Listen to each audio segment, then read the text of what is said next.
میں شکریہ ادا کروں گا اللہ رب ذوالجلال کا، جس رب ذوالجلال نے مجھے بھی، اس جگہ دینے والے کو بھی، اور ایک اینٹ روڑے سے لے کر ٹنوں کے اعتبار سے سریا دینے والے اور بوریوں کے اعتبار سے سیمنٹ فراہم کرنے والے اور اپنے ہاتھ سے کام کرنے والوں کو یہ توفیق عطا کی ہے۔ اللہ رب ذوالجلال کا لاکھ لاکھ شکر ہے۔ رب نے ہمیں اپنی دھرتی پہ اپنا گھر بنانے سے پہلے، میں اس وقت اپنے ذاتی گھر میں نہیں رہ رہا، لیکن ذاتی گھر اللہ توفیق دے گا بناؤں گا، لیکن رب ذوالجلال کے آقا صلی اللہ علیہ وسلم، حبیب کبریا صلی اللہ علیہ وسلم کی سنت پہ عمل کرتے ہوئے اللہ نے ہمیں توفیق دی۔ ہم سب سے پہلے اللہ کا گھر بنا رہے ہیں۔ رب ذوالجلال کا یہ گھر جس وقت آباد ہو جائے گا، تعمیر ہو جائے گا، اللہ ہمیں اپنا گھر بھی بنانے کی توفیق عطا فرمائے۔ لیکن میں بات یہ کہنا چاہتا ہوں، ایک چھوٹے بچے سے لے کر ایک دکاندار تک، ایک زمین دینے والے سے لے کر میٹیریل فراہم کرنے والے تک، پانی کا ایک برتن دینے والے سے لے کر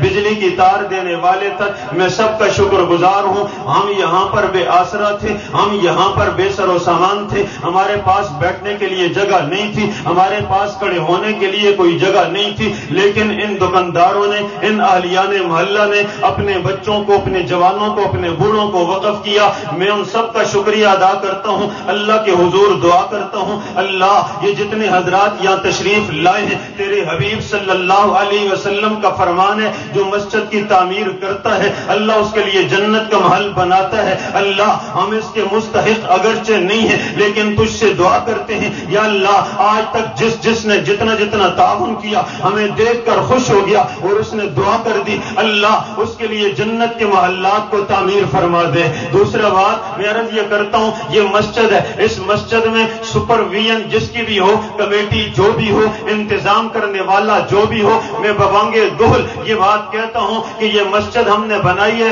حضرہ نہیں بنایا، یہ مسجد ہم نے بنائی ہے، ڈیڈی ہم نے نہیں بنائی، یہ مسجد ہم نے بنائی ہے، بیٹھک ہم نے نہیں بنائی، یہ مسجد ہم نے بنائی ہے، کسی کا کوٹھا نہیں بنایا۔ اگر کسی کو کوئی بھی مسئلہ ہو ہمارے ساتھ رائے مشاورت میں شرکت کرے، انشاءاللہ العزیز ہر ایک کی قدر ہوگی۔ یہاں سریا دینے والا بھی اسی طرح ہے، جس طرح ایک ککھ نہ دینے والا ہے لاکھوں دینے والا بھی اسی طرح ہے، جس طرح ککھ نہ دینے والا ہے۔ جس مسجد میں پیسے والے کی قدر ہو، غریب کی قدر نہ ہو، وہ مسجد نہیں ہوا کرتی، حضرہ ہوا کرتا ہے۔ اور مسجد وہ ہوتی ہے جہاں صف کے اندر آ کر محمود و ایاز اکٹھے ہو جایا کرتے ہیں، مسجد وہ ہوتی ہے جس میں امیر و غریب یکساں ہو جایا کرتا ہے۔ اللہ ہمیں توفیق دے، اور ہم اسی پالیسی کا آج اعلان کرتے ہیں، ہم صحیح عقیدے پہ کمپرومائز نہیں کریں گے، ہم صحیح مسئلے پہ کمپرومائز نہیں کریں گے، ہم صحیح اولیاء اللہ کے ساتھ تعلق پہ کمپرومائز نہیں کریں گے، لیکن اللہ کے لیے ہمیں پیسے والوں کی ہم جو ہے وہ زیادہ